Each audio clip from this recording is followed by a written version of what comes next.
सबसे पहले आपको खबर दें, डेरा इस्माइल खान में पुलिस ट्रेनिंग स्कूल पर हमलावर 5 दहशतगर्दों को हलाक कर दिया गया है। पुलिस और सिक्योरिटी फोर्सेज ने रात गए ऑपरेशन मुकम्मल कर लिया। DHQ हुकाम के मुताबिक हमले में 7 पुलिस एहलकार शहीद और 13 जख्मी हुए। DSP डेरा इस्माइल खान हाफिज मोहम्मद अदनान का कहना है कि दहशतगर्दों ने गुज़श्ता रात पुलिस ट्रेनिंग स्कूल पर खुदकुश हमला किया था। ऑपरेशन में ट्रेनिंग स्कूल और नादरा ऑफिस को क्लियर कर दिया गया। DG पब्लिक रिलेशंस का कहना है कि हमले के वक्त 200 पुलिस जवान और रिक्रूट्स को रेस्क्यू किया गया। इस्लामाबाद में मजहबी जमात के एहतजाज के बायस शहर के मुख्तलिफ मकामात पर कंटेनर्स लगाकर रास्ते बंद किए गए हैं। 0 पॉइंट के मकाम पर शहरियों को बंद रास्तों के बायस मुश्किलात का सामना है। मजीद तफसीलात बताएंगे जियो न्यूज़ के नुमाइंदे अरफा फिरोज ज़की। इस टाइम हम लोग श्रीनगर हाईवे पर खड़े हैं और ये वो मकाम है जहां 0 पॉइंट की तरफ जो है वो रास्ता मुड़ता है और फिर ब्लू एरिया की तरफ जाता है श्रीनगर हाईवे से। लेकिन श्रीनगर हाईवे से जो ब्लू एरिया की तरफ रास्ता जाता है यानी कि 0 पॉइंट का मकाम, वहाँ इस टाइम जो है वो कंटेनर्स लगाए गए हैं और जो शहरी हैं उनको काफी मुश्किलात का सामना करना पड़ रहा है क्योंकि मजहबी जमात है उसके पेश नजर यहाँ कंटेनर्स जो है मुख्तलिफ मकामात पर लगाए गए हैं। दूसरी तरफ जो गोलड़ा मोड़ से रास्ता श्रीनगर हाईवे की तरफ आता है वो तो इस टाइम जो है वो क्लियर है, लेकिन जो मोटरवे है लाहौर से इस्लामाबाद की तरफ जो आती है वो मुख्तलिफ मकामात पर हमें वहाँ भी कंटेनर्स नजर आ रहे हैं। अगर जो मुसाफिर हैं उन्होंने श्रीनगर हाईवे से ब्लू एरिया की तरफ जाना है तो वो G8 का जो मोड़ है वहां से होते हुए ब्लू एरिया की तरफ जा सकते हैं क्योंकि जो श्रीनगर हाईवे है वो 0 पॉइंट की तरफ इस टाइम मुकम्मल तौर पे सील किया गया है। जी, इस्लामाबाद में मजहबी जमात के एहतजाज के बायस पार्क रोड शक्करपड़िया रोड से दाखिल होने वाली गाड़ियां चांद तारा चौक से I8 की तरफ जा रही हैं। ताहम I8 के सामने कंटेनर्स लगाकर शक्करपड़िया रोड बंद है जिसके बायस आवाम की बड़ी तादाद I8 पुल के करीब पहुंचकर फंस चुकी है। नौशीन यूसुफ हमें तफसील से आगाह करेंगी। जी नौशीन। जी, इस वक्त मैं मौजूद हूँ शक्करपड़िया रोड पर, एन सामने हूँ I8 पुल के, और आप देख सकते हैं मेरे पीछे एक बड़ी तादाद में गाड़ियाँ जो है वो मुड़ रही हैं। वो गाड़ियाँ इसलिए मुड़ रही हैं क्योंकि ये सारी गाड़ियाँ जो है वो चांद तारा चौक के पास जब पहुँची, पार्क रोड से शक्करपड़िया रोड पर होते हुए चांद तारा चौक के पास पहुँची तो वहाँ पर कोई भी ऐसा साइन बोर्ड नहीं था, कोई भी ऐसी पुलिस की जानिब से नहीं बताया जा रहा था कि जब आप आगे इस रोड पर आएंगे तो I8 के पास इस रोड को कंटेनर्स लगाकर जो है वो बंद किया हुआ है, जिसके बाद एक बड़ी तादाद में गाड़ियां, मोटरसाइकिल्स और लोग जो है वो इस सड़क के जरिए सफर करते हुए जब यहाँ पहुंच रहे हैं, कच्चे के ऊपर आप देख सकते हैं अपनी गाड़ियां, अपनी बाइक चढ़ा रहे हैं और इस जो कंटेनर्स के साथ रास्ते हैं कोशिश की जा रही है कि वहां से लोग अपनी जो है वो गाड़ियां निकाल लें। इस वक्त यहाँ जो I8 का इशारा है, जो I8 का पुल है, वहाँ पर एक बहुत बेचैनी की सूरत हाल है। लोग फंसे हुए हैं और बड़ी तादाद में गाड़ियाँ, मोटरसाइकिल्स जो हैं वो यहाँ पे कच्चे के रास्ते से गुजार कर इस्लामाबाद में कंटेनर्स की दूसरी तरफ ले जाने की कोशिश कर रहे हैं। रावलपिंडी में तमाम राबता सड़कें जुज़वी बंद हैं। मरी रोड के अतराफ आने वाली तमाम गलियां बंद कर दी गई हैं। पुलिस की नफरी जगह जगह तैनात है। रावलपिंडी में कारोबारी सरगर्मियां भी मुअत्तल हैं, जबकि तालीमी इदारे, मोबाइल डेटा सर्विस समेत मेट्रो बस सर्विस भी बंद है। शहरियों की मुश्किलात के बारे में तफसील बताएंगे शब्बीर डार।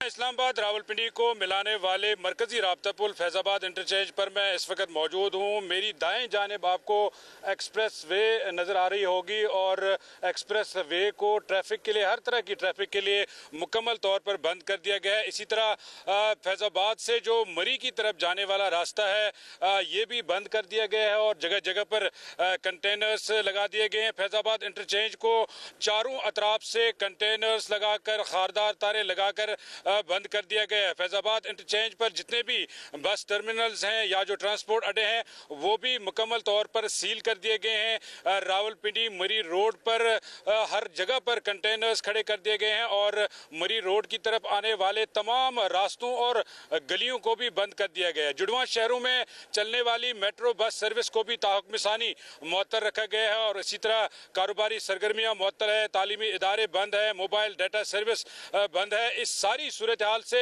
शहरियों को शदीद मुश्किलात का सामना करना पड़ रहा है। एक मजहबी जमात के लाहौर से इस्लामाबाद की तरफ गजा मार्च की वजह से लाहौर में दूसरे रोज़ भी सूरत हाल कशीदा है। मार्च के शुरका रावी पुल और शाहदरा में मौजूद हैं, जहां उनके पुलिस के साथ झगड़े में मुतादिद पुलिस एहलकार और मार्च के शुरका जख्मी हो गए। शहर में तीसरे रोज़ भी orange line, metro train, metro bus और स्पीडो बस सर्विस बंद है, जिसकी वजह से शहरियों को शदीद मुश्किलात का सामना है। एक मजहबी जमात के लाहौर से इस्लामाबाद की तरफ गजा मार्च के शुरका ने पुलिस पर पथराव किया, जबकि पुलिस ने आंसू गैस और वाटर कैनन का इस्तेमाल किया।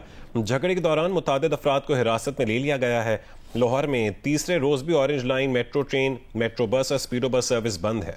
पेशावर से इस्लामाबाद तक मोटरवे M1 आज दूसरे रोज भी ट्रैफिक के लिए बंद है, जिसकी वजह से शहरियों को आमदरफ्त में मुश्किलात का सामना है, जबकि पेशावर टोल प्लाजा के करीब मालबरदार गाड़ियां भी फंसी हुई हैं। मजीद बताएंगे पेशावर से नुमाइंदा जियो न्यूज़ माहम कुरैशी।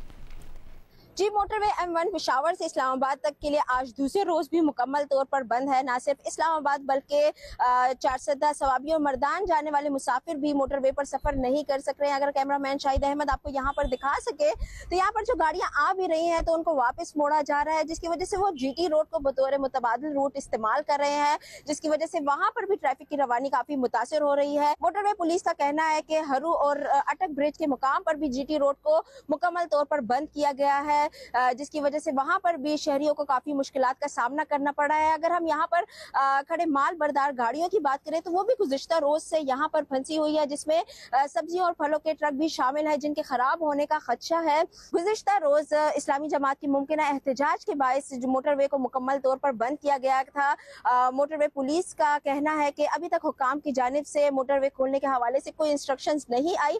जैसे ही कोई इंस्ट्रक्शंस आएंगी तो मोटरवे को हर किस्म की ट्रैफिक के लिए बहाल कर दिया जाएगा। जी, अमरीकी सदर ने चीन पर 100% टैरिफ लगाने का ऐलान कर दिया है। ताहम कहा है कि चीनी सदर शी जिनपिंग से मुलाकात मंसूख नहीं की। सदर ट्रंप ने बताया कि वो मशरक़ वस्ता के दौरे के दौरान मिस्र जाएंगे। इसराइली पार्लियामेंट से खिताब भी करेंगे और ये कि यरगमालियों की वापसी पीर से शुरू होगी।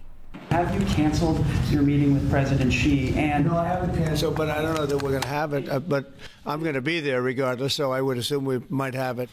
It's a great deal for Israel, but it's a great deal for everybody, for Arabs, for Muslims, for everybody, for the world. On Monday, the hostages come back.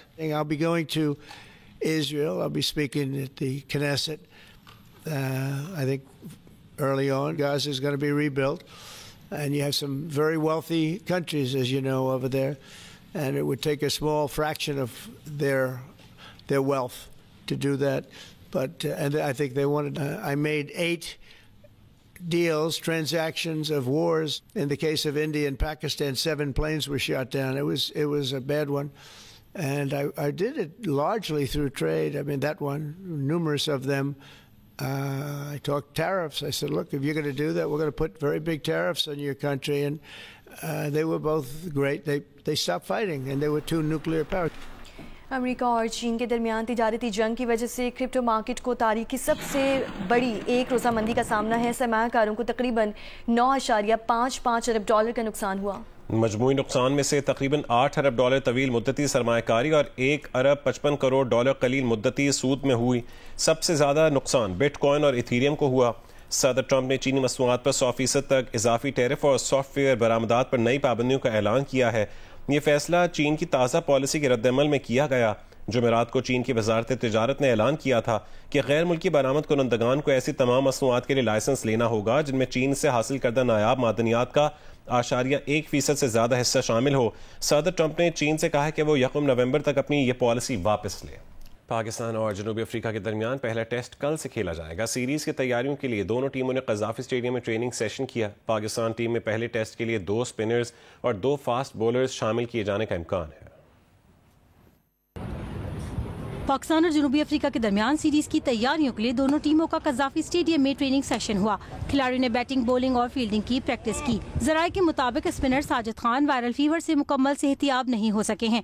उनकी जगह आसिफ आफरीदी डेब्यू करेंगे, जबकि नुमान अली और तीसरे स्पिनर सलमान अली आगा होंगे। शाहीन आफरीदी के साथ दूसरे फास्ट बॉलर हसन अली को टीम में शामिल किए जाने का इम्कान है। पहले टेस्ट के लिए मुमकिन खिलाड़ियों में इमामुल हक, अब्दुल्ला शफीक, शान मसूद, बाबर आजम, सऊद शकील, मोहम्मद रिजवान, सलमान अली आगा, शाहीन आफरीदी, हसन अली, नुमान अली और आसिफ आफरीदी शामिल हैं। पाकिस्तान और जनूबी अफ्रीका के दरमियान पहला टेस्ट कल से कज़ाफी स्टेडियम में खेला जाएगा। पेशावर में PTI के सूबाई सेक्रेटेरिएट में पार्टी का इजलास हो रहा है। इजलास में PTI खैबर पख्तूनख्वा जुनैद अकबर, आतिफ खान और दीगर रहनुमा शरीक हैं। मज़ीद तफसील जानेंगे जियो न्यूज़ के नुमाइंदे अबू बकर सिद्दीक से। अबू बकर बताएगा क्या तफसीलात हैं? देखिए जी, इस वक्त तो पाकिस्तान तहरीक इंसाफ खैबर पख्तूनख्वा का जो सूबाई सेक्रेटेरिएट है उसमें जो है सूबाई क़यादत का इजलास जारी है। इस इजलास में जुनैद अकबर, सलमान महाराजा, आतिफ खान और दीगर जो अहम रहनुमा है वो शरीक है। और इजलास में जो नामजद वज़ीर आला है सुहेल अफरीदी उनकी मुंतखब करने के हवाले से जो है इस वक्त मुशावरत जारी है। गुज़श्ता रोज भी एक इजलास हुआ था और उस इजलास में जो है वो फैसला किया गया था कि आज जो है वो खैबर पख्तूनख्वा असम्बली का इजलास बुलाया जाए था। हम आज सुबह जो है ये फैसला जो है वापस लिया गया और अभी जो है मजीद इस हवाले से मुशावरत जारी है। वो MPs जो कि बैरून मुल्क थे तो वो तकरीबन 5 MPs जो है वो पेशावर जो है वो पहुंच चुके हैं और दीगर जो MPs है पाकिस्तान तहरीक इंसाफ के उनको इंस्ट्रक्शंस जो है वो दे दी गई है पार्टी क़यादत की जानिब से कि वो पेशावर से जो है बाहर ना जाए। उनको 2 मकामात का बताया गया है कि CM हाउस और या जो CM हाउस स्पीकर हाउस में जो है वो कुछ दिनों जो है वो कयाम करे। इस वक्त जो है पार्टी की जो मरकजी लीडरशिप है वो भी यहाँ पर पहुंच चुकी है। सलमान अकरम राजा यहाँ पर मौजूद है और जो इशू बना हुआ है गवर्नर और वज़ीर-ए-आला के दरमियान, चूंकि वज़ीर-ए-आला ने कुछ दिन कबल जो है इस्तीफा गवर्नर को भेज दिया था, जिस पर बाद में गवर्नर ने कहा कि उन्हें इस्तीफा जो है वो अभी तक मौसूल नहीं हुआ।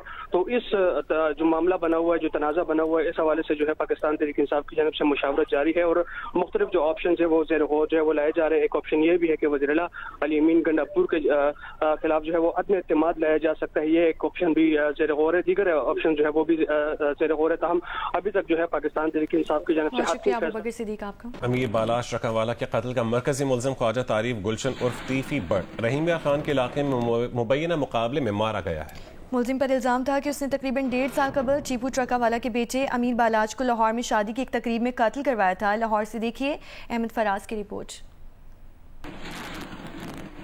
ख्वाजा तारीफ गुलशन उर्फ तीफी बट रहीम यार खान में थाना कोट सब्दल के इलाके में मुबैना मुकाबले में हलाक। पुलिस के मुताबिक CCD एहलकार मुल्ज़िम तीफी बट को तफ्तीश के लिए रहीम यार खान से लाहौर ला रहे थे कि संजरपुर के बाईपास के करीब 2 गाड़ियों में सवार 8 अफराद ने तीफी बट को छुड़वाने के लिए फायरिंग कर दी। इस दौरान एक गोली कांस्टेबल नूर अली की टांग पर लगी, जिससे वो जख्मी हो गया। मुल्ज़मान तीफी बट को पुलिस पार्टी से हथकड़ी समेत छुड़वाकर अपनी गाड़ी में बिठाकर फरार हो गए। इस दौरान तीफी बट भी गोली लगने से जख्मी हो गया, जिसे इलाज मुआवजे के लिए रूरल हेल्थ सेंटर पहुंचाया गया, मगर वो जांबर न हो सका। मुबैना पुलिस मुकाबले का मुकदमा DSP हुसैन हैदर की मुदईद में थाना कोट सब्दल में मुख्तलिफ दफात के तहत दर्ज कर लिया गया। तीफी बट के खिलाफ 1.5 साल कबल टीपू ट्रकावाला के बेटे अमीर बलाज टीपू के कत्ल के अलावा उसके वालिद टीपू के कत्ल का मुकदमा भी दर्ज था। अहमद फराज, जियो न्यूज़, लाहौर।